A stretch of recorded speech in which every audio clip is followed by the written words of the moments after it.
So it's 2026, and across America, there's a growing sense of something fundamental. It's becoming harder and harder for people like you and I to even navigate. We're beyond the point of being misled. Our stuff is being stolen. This is not always obvious in a single headline or with any major event, but when we piece them together, that's all we hear about right now. It shows up consistently in the news and in people's daily lives. And if you remove yourself from the media for the facts, you're seeing it across YouTube and Rumble.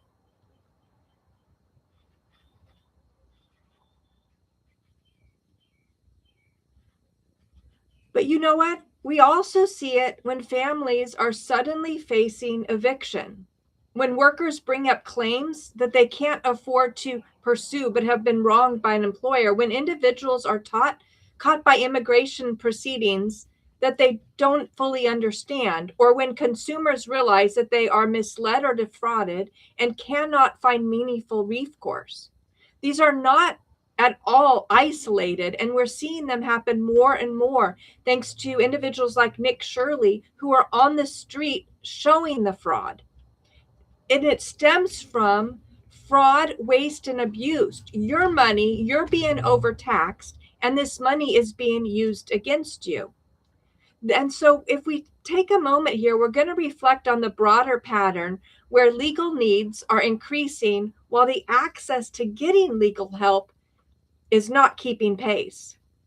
So, reporting has highlighted the fraud, waste, and abuse, and it's intersecting with issues in complicated ways. In some cases, enforcement efforts aimed at addressing fraud have been unintended consequences, such as vulnerable individuals losing access to housing or benefits. In other cases, gaps in oversight are allowing scams, predatory practices, and financial misconduct to continue affecting consumers. At the same time, employment disputes and discrimination claims are rising. They've risen so far that if you filed a claim in 2022, as an example, with California Department of Labor, the cases haven't been heard yet. And yet your job is long gone. And immigration enforcement continues to raise difficult constitutional questions, according to many. And the sanctuary cities law are protecting, and as we saw in Los Angeles, not reporting crimes to make sure that individuals who come into this country illegally have more protections than you do. And yet, once a person is willing to commit a crime, it shows a fracture in their personality, and additional crimes are spun out of that. But the difficulty people are facing in addressing them is disgusting at best. There's no recourse. Individuals have broken every unethical and moral precept that we have in society in order to take your stuff. And yet, in order to get it back, you have to follow every aspect of the law. How does this make sense? The dynamic aligns with concerns raised by organizations like LSAT Unplugged. It's a YouTube organization that I'm going to show in one of the upcoming episodes in the series. He's pointed out that the legal system is experiencing multiple pressures at once. There are increasing demands for legal services, changes in how legal education and profession are structured, and a growing mismatch between the complexity of the law and the resources available to navigate. Have you ever been wronged and needed an attorney? People say go hire an attorney. But attorneys are people. You can't just hire one off the shelf. It's not a software as a service. They have a limited time and limited resources. They have to choose you as a client, you as an individual, and the evidence in your case. It's a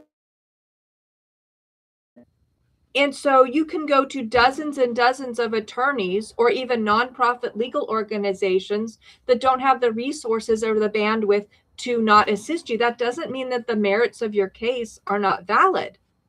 It just means that they have other directions that they think will optimize their time or their economic potential.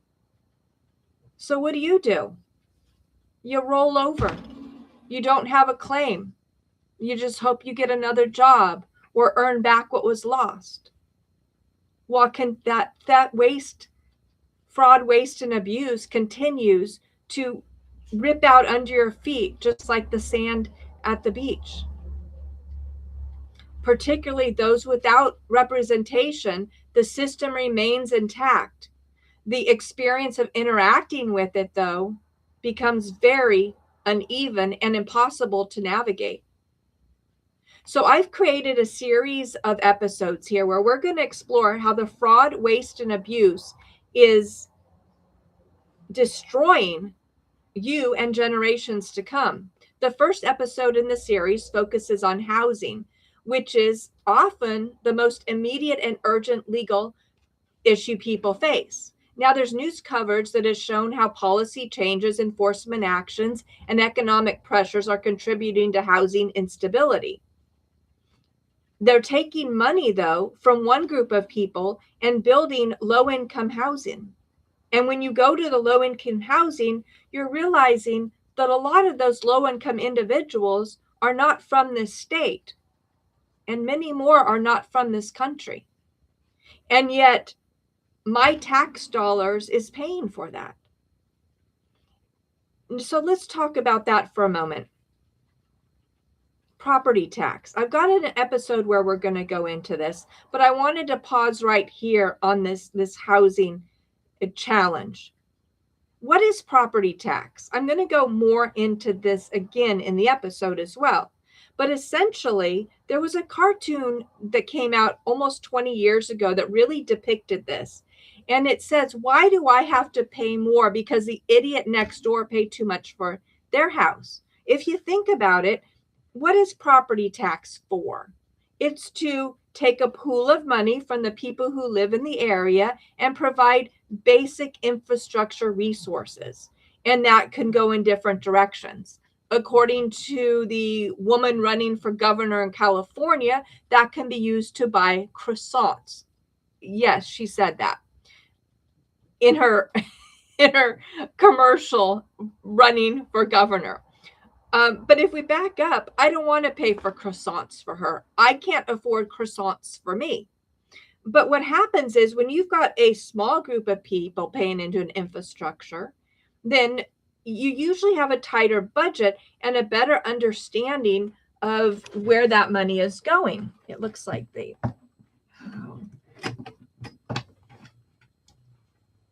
hold on. It looks like the covers. Okay. The battery isn't lasting here. I don't know why. But when you get more people into a jurisdiction, then the amount of money comes in multiplies. But all of a sudden, we're asking, where does that money go? Because you can see that there's all kinds of NGOs that are getting funded by the property taxpayer. And when it goes to vote, everybody gets to vote on putting more entitlements attached to the property taxes, but not everybody has property that they're paying in order to pay for those entitlements. So who votes one way or another is very clear. Okay. There's a lot to get into housing and property taxes and misuse. But I think one of the basic examples that I have seen are that of meter maids. Now, that's probably inappropriate, so we can call them parking enforcement. What is parking enforcement? The city had extra money, and they decided to start overtaxing you. So although for 5 years we've seen broken down RVs parked on city streets throughout the county, and specifically throughout Silicon Valley's San Jose, people have been living in them in the streets, dumping waste in the streets, having their homes on the outside and of the roofs of their RVs. And yet, try not putting enough quarters in the meter in front of your house and overstaying the 2-hour limit, and you get a $200 fine. How does this make sense? And who is paying for that parking enforcement? That money comes out of local sales tax and property taxes. People who have money and are contributing to society are allowing the local government to further punish them. And seriously, what is the harm or the damage of going to work and leaving your car in front of your home or the business you're working at for, let's say, a 6 or 8 hour workday, versus the harm of living in a vehicle on a public street? None of it makes sense, other than somehow one group is seen as indigent, or we could call it unhoused, and isn't paying property taxes, and the other group obviously has change still left in the pocket to empty out. So our legal and political life really matters, and we are being silenced more and more every step of the way, as we cannot find attorneys to get into the courtroom. We can't get our politicians that we elect to actually stand up for us and truly represent us.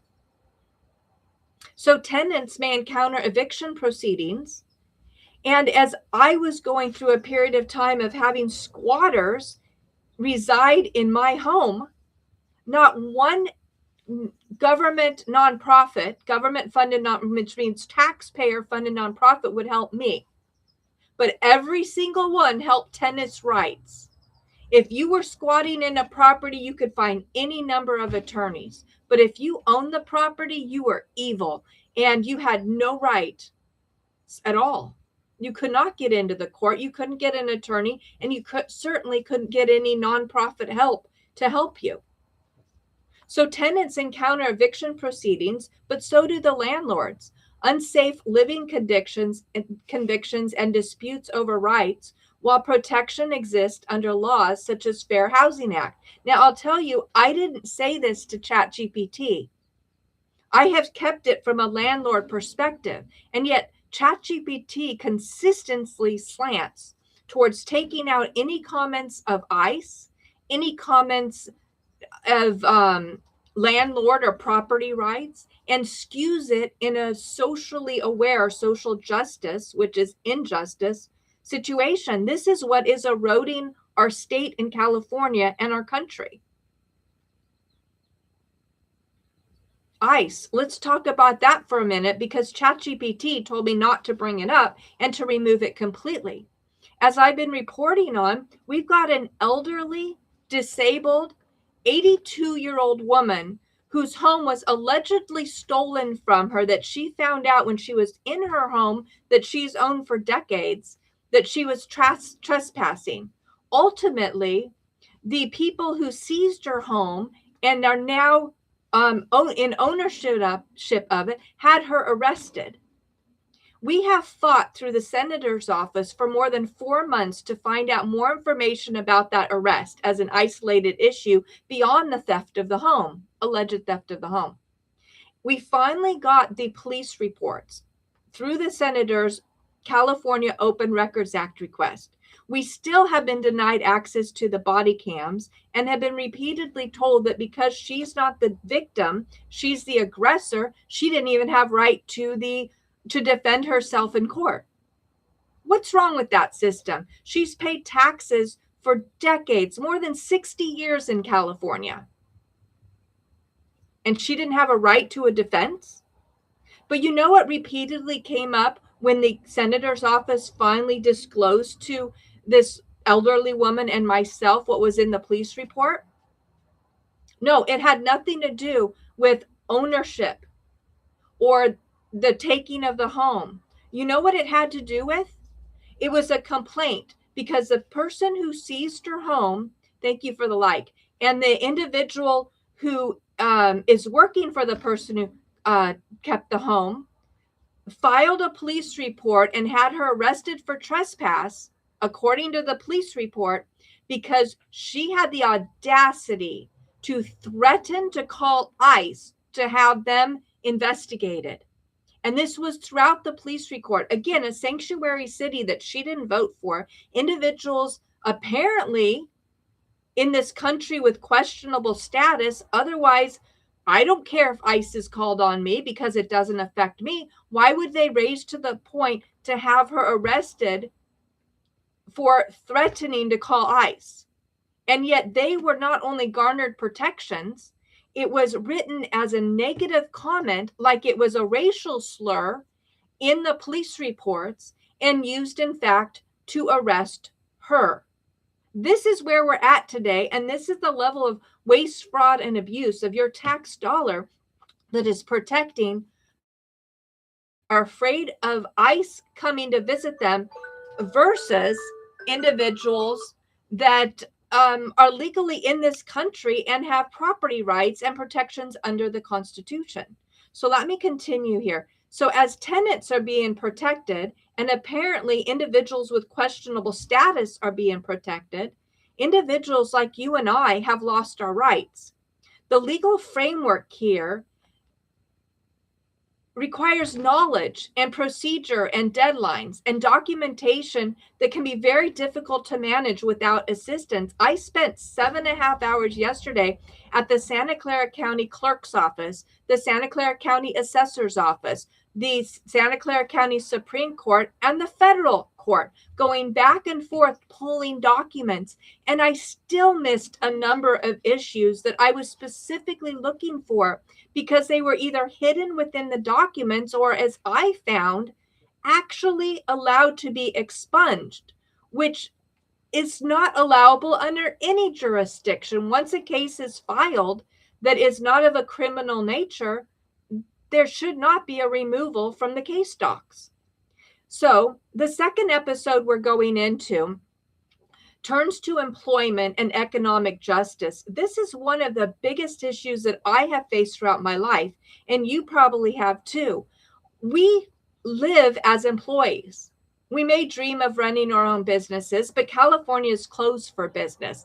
And the United States dreams of having the white picket fence and running your own corporation has been proven to not be for everybody. No matter how far we push that, the government keeps finding ways to shut us down and undermine us. So most of us are shooed back into a place of employment and employment law. My statement is work has rules.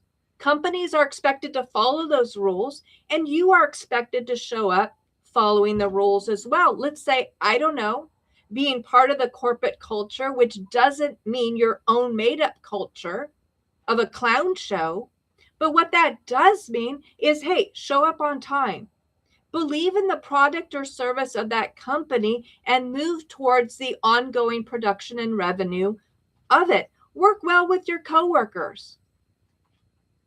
And yet somehow I ended up in the back seat once again as individuals from another country were all of a sudden put ahead of me, not only in the workforce for priority hiring, priority promotion, priority training.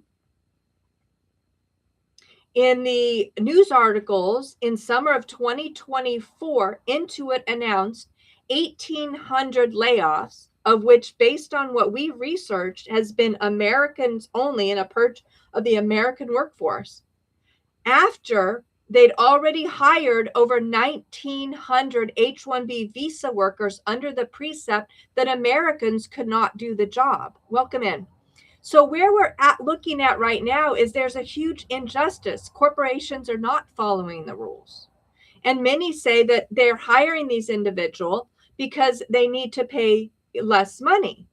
Yet, according to myvisajobs.com, if you specifically look up any tech company, I don't know outside of that scope, but let's say Amazon or Nike via the EEOC filing, or even Intuit as example, the prevailing wages given to an H-1B visa worker is significantly higher than local workers. So they are compensated more than you or I. And we can see that in society because you and I are being forced out of our homes, while the fresh workforce is buying up the homes. It's a gentrification. And yet, if you go for assistance from the California Department of Labor, they are 4 years behind and will wait until the statute of limitation expires before they hear your case. Meaning that if you wait through the government system that your tax funds are paying for, you're SOL, and they know it. And then the companies don't have to show up in court because it's just voluntary and you've slept through your statute of limitations. But the challenge is you needed an attorney. There aren't enough attorneys. So allegations of discrimination, retaliation, and wage violations are affecting all of us. The issues are governed by and established by legal standards. Yet many individuals find that pursuing a claim requires resources and expertise that are not readily available. In practice, this means some forms of misconduct may go unchallenged, not because the law doesn't address them. In fact, the Constitution and state civil rights often do, plus labor law in this case as well, but because the path to enforcement is too complex, too costly, and quite honestly, you need an attorney. As we move forward in the series, the third episode examines immigration and civil liberties. These are areas where stakes are particularly high and the legal landscape is constantly evolving. News stories about enforcement actions, detention cases, and court rulings illustrate how constitutional protections such as due process and equal protection, rooted in the United States Constitution, are applied in real-world situations. While these rights are foundational, asserting them often requires navigation of a system that is both procedurally demanding and difficult to access without guidance. As I've looked at the cases that we've been working with over the last decade, every single dismissal is because of a procedural, which means a bureaucratic overstep.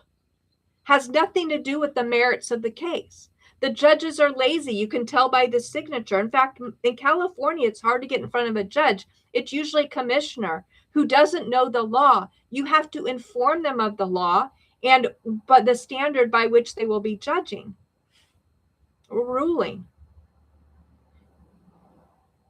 It doesn't make sense to me. And yet they'll quickly put a squiggle on a paper, not even a signature, to gladly get rid of cases, to let you go through the precept of refiling and pulling more information when it's really unnecessary.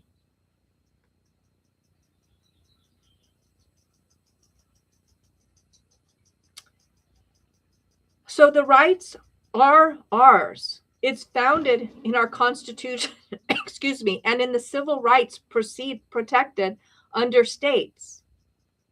But without guidance, where do we go? And I'm going to pause here and let you know that the reason I'm putting out this series is because I have created a series of solutions by the number of individuals in the community that I have worked with, whether they're taxpayer funded, whether they're NGOs, government organizations, employees, and then people who need help. So we've created a portal, and we will put the link below if you wanted to get invited to see the portal. It's set up to be a DIY legal resource portal for the basic situation that you need in your life. That might be avoiding probate, like wills and trust. It might be labor law assistance. Maybe your home was stolen, as I'm dealing with that situation right now. There's a number of core issues that Americans are facing every day due to other people's waste, fraud, and abuse. And what we're doing is we're building a system so that if in case you have gone out diligently and cannot find an attorney to represent you, there's at least a resource that you can step forward, either to not miss your statute of limitations and or at least hold the boat until you can get somebody to help you. So let me move on to the fourth episode in the series that's being created. The fourth episode focuses on consumer protection, fraud, and the broader issue of systemic accountability. Reports of financial scams, misleading business practices, and enforcement actions against fraud highlight both the scale of the problem and the challenges of addressing it. Efforts to combat fraud are essential, but they can also expose gaps in how the systems respond, sometimes creating additional burdens for individuals who are already affected. My 82-year-old neighbor, who was forced out of her home because it was allegedly sold after she, according to their affidavit of death, had died, has been made to run around the city, go here, go here, go this way. This, she can barely move, more or less walk. And her home's been taken from her. And she's lived in her car now for 2 years as she holds out hope that there might be some level of justice. And yet the bureaucracy is greater than the simple result of just showing her ID that she's still alive and somebody wrongfully and fraudulently, allegedly, filed misleading documents. So the efforts to combat the fraud are essential, but they can expose gaps again in the system. So this is the area where civil liability, regulatory enforcement, and criminal law intersect, and where understanding one's rights is only the first step in resolving the problem. Nobody's giving you your rights. Nobody is saying this is the office you need to go to within 6 months to generate your protection under statute of rights, statute of limitations. So if something major's happened to you and you have now gone through an immense period of shock, for many, it even leads into an ongoing PTSD situation. Within that first 6 months, you're struggling to find an attorney. You're not backing up and thinking, what can I do on my own to identify the bureaucratic nightmare that I can start stepping into and to preserve my rights? You're looking for help from a professional. And when that doesn't come, once again, the aggressors or the criminals or those who know that they've overstepped the law have won, and they now continue to do that to other people. But the biggest challenge is you've lost. You've lost maybe a home, a job. And when we have financial losses, it affects our relationships with friends. You lose a job, you lose your core peer group and family members. We still know that the number one reason for divorce in the United States is financial challenges. And often those financial challenges aren't massive, but it's enough to cause cracks in a relationship and start tearing apart the trust and respect that people had for one another. So the capstone in this series brings these themes together and focuses on the underlying issue of access. The legal system is built on the assumption that individuals will have representation, or at a minimum, the ability to understand and follow complex procedures. However, as the analysis associated with the LSAT Unplugged series suggests, that assumption does not always hold. When people cannot secure legal assistance, the gap between having rights and being able to exercise them becomes much more pronounced. So this series and the accompanying DIY legal resource portal that we put together are intended to address the gaps in a practical and, quite honest, efficient way. It is important to be clear that this is not a substitute for legal advice in any shape, form, or intention. Anyone who has the ability to hire a qualified attorney should. And we strongly, strongly push that option. But at the same time, as we have seen, there are many situations where individuals cannot obtain representation, whether due to cost, case size, or availability. And in those circumstances, having access to clear, accurate information about the legal process and protections can make a meaningful difference. So unfortunately, the goal is not to simplify the law beyond recognition, But this is to make it more understandable, more usable for people who need it. The issues highlighted in the series, housing, employment, immigration, and consumer protection, these are not abstract.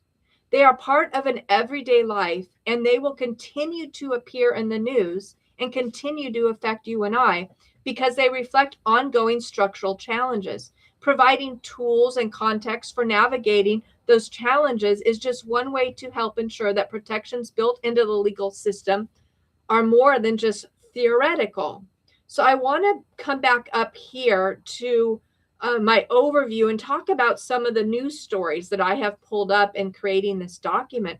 The first one is under the American Civil Liberties Union. 5 days ago, there was a post. Trump is attacking the crucial fair housing rule that protects against discrimination. And yes, he is protecting it. But as the story goes into it, you realize he's not trying to undermine the Fair Housing Act. He's trying to reform it so that it is truly fair for all. Because what we have learned is reverse discrimination is discrimination. Taking from one group of people and giving to another group of people to thus level out, in fact, does not work. California is closed for business because of these precepts. And you can look to what Mamdani is doing in New York City. He was elected mayor of the people, for the people. He's just like all of them, except he's not like any of them. The massive proposal that he has stated of nearly a 10% bump up in property tax in New York City in order to take that money to pay for freebies for people who are other than those property owners, primarily as the target. So it's a transfer of wealth. What Trump is doing is trying to make this fair. There are Section 8 rules. There are fair employment and housing rules. But I've been helping a lady this year. She's in her mid-60s, born and raised in California, has been waiting for fair housing as a disabled person for more than 15 years. Meanwhile, as I knock on doors of fair housing locations, constantly I am informed. I have to check this battery again. It's let's see if that another. No. Okay, so let me check this one more time. Thank you for holding. I'm going to have to unplug and plug in here. Let's see if this will resolve it. Okay, we're plugged back in. Thank you for waiting. So it's about fairness. Now, what you might see, and what you've heard me talk about many times before, is we were raised in this country as a melting pot. We all came from somewhere. This country isn't that old. However, there's been a distinction since the Obama era. Individuals who have flooded into this country have a different mindset. And it's an entitlement that we've seen. And it's not about melting in and blending and hiring and promoting and working with us. It's a different direction. So although you and I want to open our home and our churches and our communities to everybody and give them hugs, that hug is not returned. And at some point, we need to be aware that, wait a minute, our pockets are being emptied out to pay for individuals who are demanding that we provide for their lives. I would love to do that, but it's now reached a point where I'm having a challenge providing for my own life. And once my pitcher is empty, there's just no more to give. And so under the American Civil Liberties Union, what we're looking at is truly fair employment and housing for all who are qualified, because that has not been the case. The next news that I wanted to look at is the Minnesota Reformer. And this was posted 28 days ago. Minnesota fraud crackdown, leaving disabled Medicaid recipients without housing. So the angle, and you will see that ChatGPT is only pulling negative articles slanted in one direction. They are not pulling fair and open resources. So again, there's a problem with AI in society and what is coming up. The reason that these Medicaid recipients are without housing or medical benefits is because the overarching government had such extensive waste, fraud, and abuse that they took taxpayer money not only from the local and state, but from federal funds in order to give to those individuals who were not legally in a situation where they should have had access to these funds. Thus, Nick Shirley has presented the mass fraud and abuse, not only of individuals receiving, but of entire companies set up in order to scrape off money from taxpayers in the billions of dollars. So the crackdown isn't what's leading people, disabled individuals, as they've stated, without the help they need. The crackdown is starting to clean up the process so we can go back to those who are in need and legally entitled get access. Let's go on to the next article here. I have CARE 11, K-A-R-E, and this was 28 days ago. They're investigating evicted homeless paying the price for Minnesota's fraud crisis. And it's, again, another slanted article. What they're not talking about in this article, and which is what I actually asked for, is who owns the buildings? Who lived in these buildings before? We have multiple reports that in particular neighborhoods, individuals that had lived there for generations were brutally forced out, whether physically or repeatedly harassed through police calls until they finally, for their safety, had to relocate so that the assimilation of culture from another country could continue. They were forced out. And as individuals own these properties, they lost all their rights. There was nothing they could do. If they didn't choose this particular culture, they were harassed, attacked. And there's allegations that have linked a particular council member to not being alive anymore for standing up against this. Criminals will hold on to anything in order to continue to commit the crime. So what I'm looking here is fair housing protections are actually under threat. And under executive order, we're seeing that the Trump administration is starting to re-examine, roll back the rules to redistribute based on what is actually a more perceived fair representation. The policy rollback targeting disparate impact enforcement. It's not being enforced. It has rules, but everybody's looking the other way. Now, I'll say here, although this wasn't a fair housing crackdown, when I was terminated from my employment, when they identified that I was pregnant, I had no way, being that pregnant, to get another job. Oh, I was out there. You could see my belly. And as soon as I gave birth, my child was strapped to my chest and I was out there at interviews and career fairs. So going through a divorce didn't help the situation. I was a mom and I had to figure it out. So I went down to the welfare office, County Human Services, I think it's called.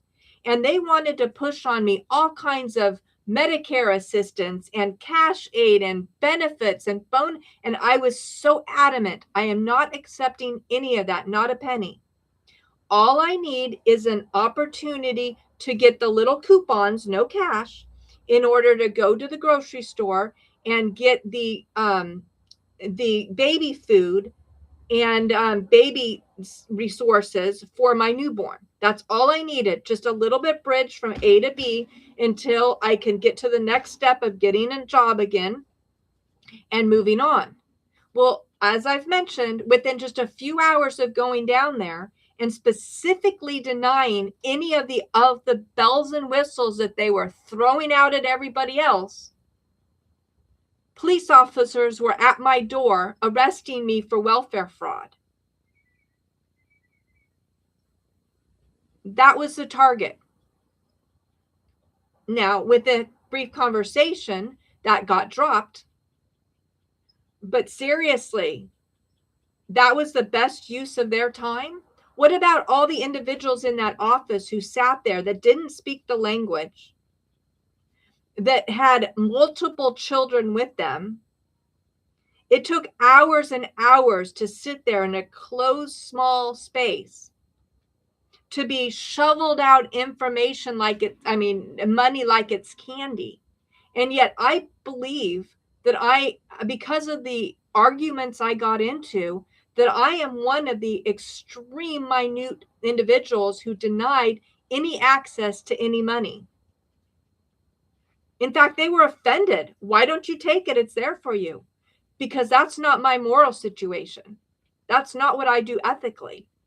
And yet I saw in that moment that anybody that walks in that door leaves with a truckload of taxpayer-funded cash. Those aren't just freebies. Somebody's paying for them, and that's you and I. So the legal issue, if we go back to the housing issue, civil rights violations under the Fair Housing Act are occurring on a massive scale, and it's primarily against individuals. Discriminatory housing practices are happening. Number 2, fraud crackdown causing housing loss. Disabled individuals lost housing after Medicaid fraud enforcement changes, according to this Minnesota site. Well, do you know what? Not everybody who is on disability is actually disabled. There's a whole fraud scheme there. And yet those are truly disabled really often don't know how to navigate the system and get pushed aside because they don't have the proper representation, that the criminals are figuring out a way in order to pay them more to have the fraud continue. The legal issue, due process concerns, potential wrongful deprivation of benefits, administrative law, and civil rights, is an opportunity cost. When our government takes our taxpayers and takes that money to just dish out towards individuals who will grab up every penny that they can, those who are rightful need and have worked and paid into the system politely stand in line, politely fill out the forms, and politely wait for their turn, which never comes because the opportunity cost of time and money and assistance is going in another direction. They're carved out.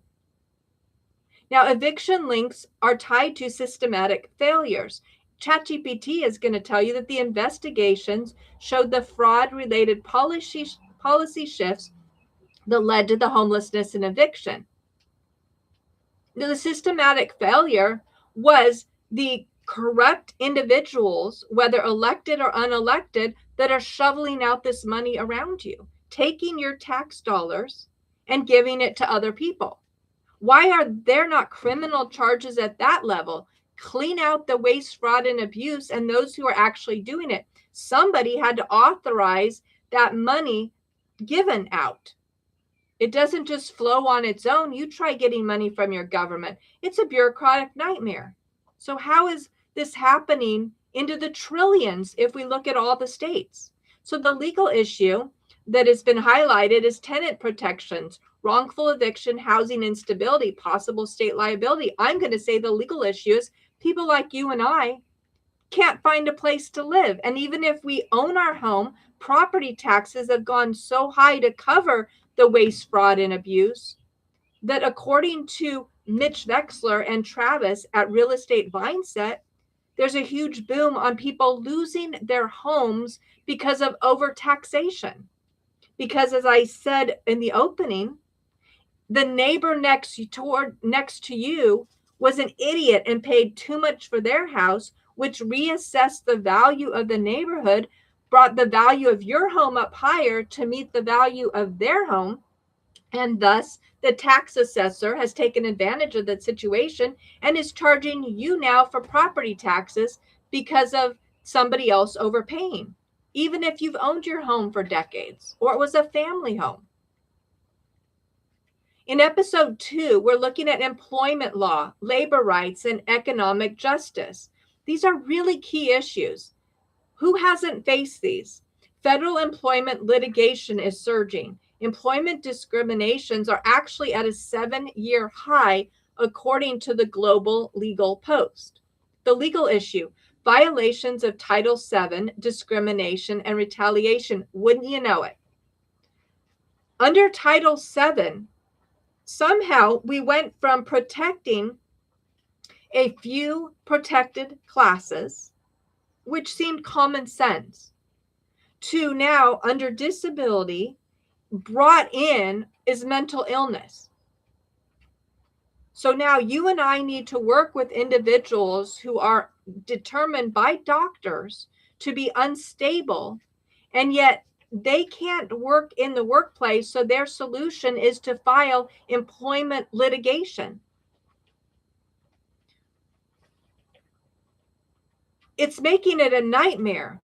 After work, you and I are exhausted and we go home and we're having to deal with this. What about individuals have decided, based on propaganda and manipulation, that maybe they don't want to fit nouns that you and I might use? Well, they can sue because somebody misused them. Maybe you misidentified somebody and all of a sudden you're the person in the wrong, not the case that they're trying to figure out life. So we're seeing employment discrimination at a 7-year high, but because the rules of discrimination have moved. But as these cases get picked up by attorneys and then get into the courts, it's jamming the courts. For anybody with fair and equitable claim to be in the labor force, we're not being heard because of the opportunity cost of shifting, because the measurement has changed. It just doesn't make sense, does it?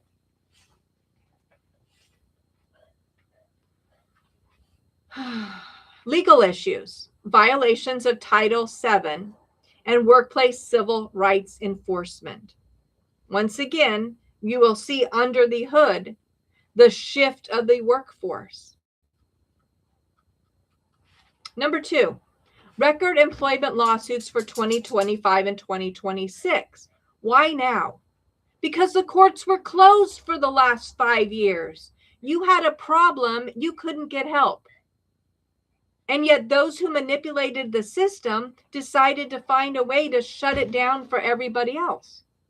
Increase in claims involving disability discrimination, retaliation now, and FMLA claims. Family Leave Act. Under COVID, there were for those who got COVID. Employers got paid if they had to shut down and got, I think they were called PPE loans. And employees who got COVID, they got special carve-outs to make sure they didn't lose their job.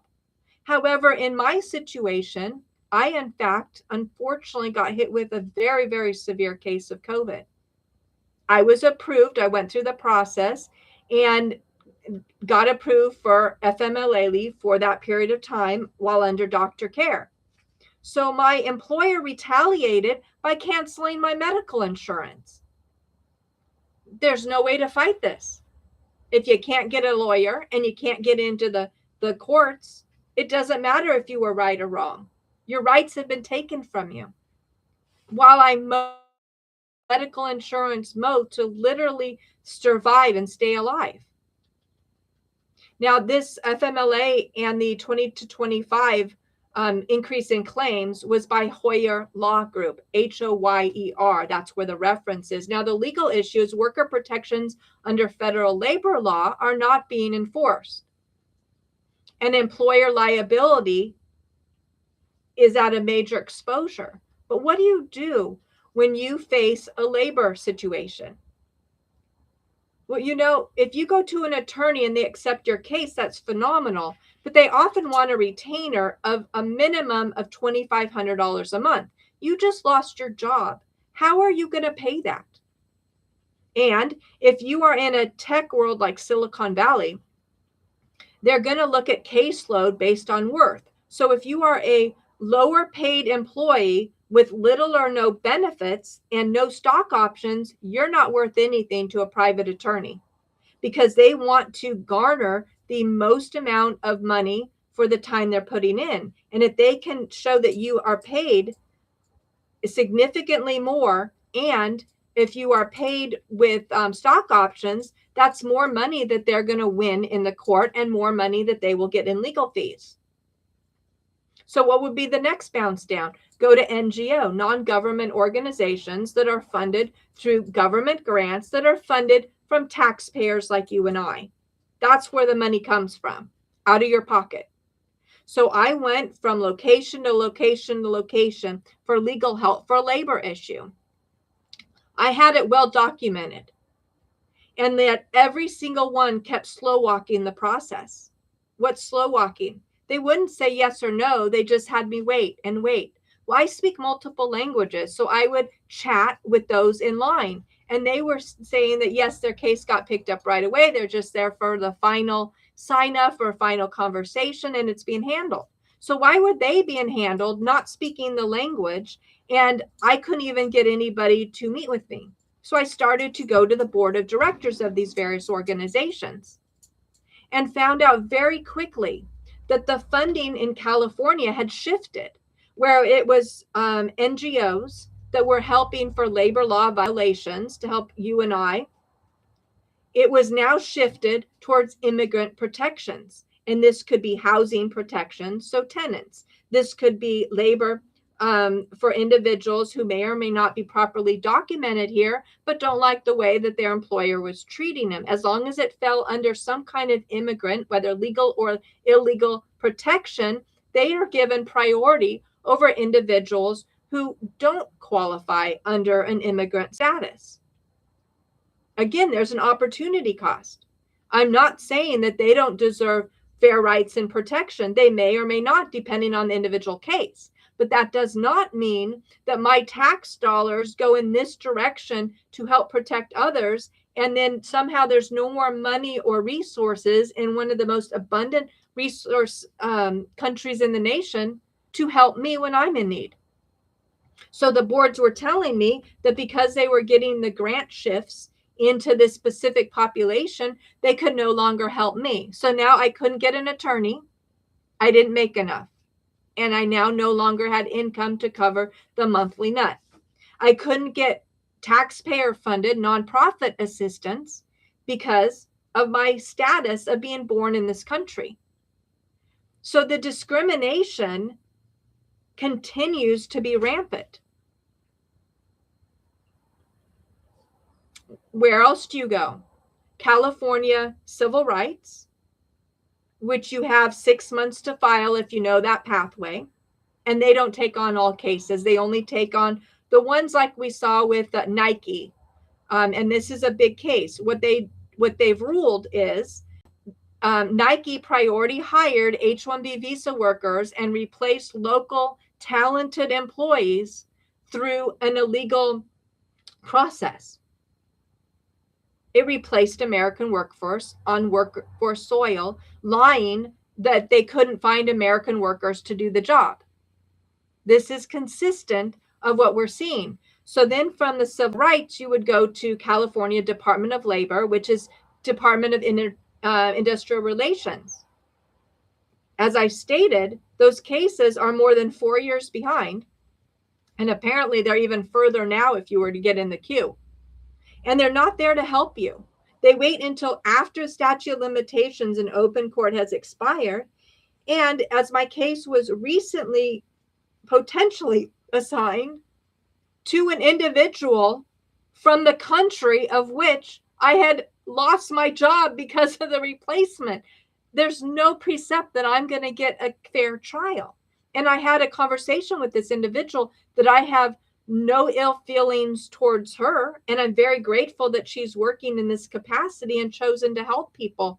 However, I did not want in any way for any misunderstanding in my documents to show that I was making a statement against a group of individuals. This was an individual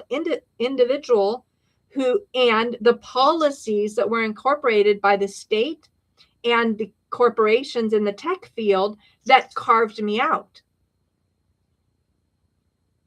But the reality is, because the culture shifted and religious beliefs of that culture are not in alignment with the way that I have been raised to treat people fairly, it appears that that's the direction that that case will go. So we have to figure out another way. Number 3, major discrimination cases shaping 2026. Court are preparing rulings that will redefine employment law. What does that mean? Bloomberg law has given an outline on what that's going to look like. The legal issue, expansion and limitation of civil rights protections. That means you're losing. And precedent-setting litigation. Episode 3 is going into immigration, civil justice, and civil liberties. The Guardian from January 16th, 2026 states, make no mistake, this is an occupation. ICE's deadly presence casts long shadow over Minneapolis. NPR, that's NPR News. Judge orders release of man illegally detained by ICE. 911 logs show chaos. And that was January 14th of 2026. Large-scale immigration enforcement operations are disrupting the community, according to The Guardian. They're stating Fourth Amendment search and seizure and civil liberties and community impact.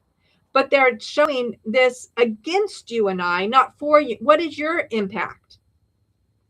Illegal detention cases are taking up a priority in the courts. And a broader pattern of mass enforcement lawsuits. Racial profiling, arrest without probable cause. This is the world we've lived in. We've opened the gates and the airports to everybody on the planet. Everybody on the planet is not as open and honest and loving ice cream and teddy bears as you and I. The doors need to be shut, and we need to take a step back in such a way that we can start treating everybody fairly again, so that the guests in our home can receive a smile and a hug. But right now, we don't have the smiles and the hugs to give anymore.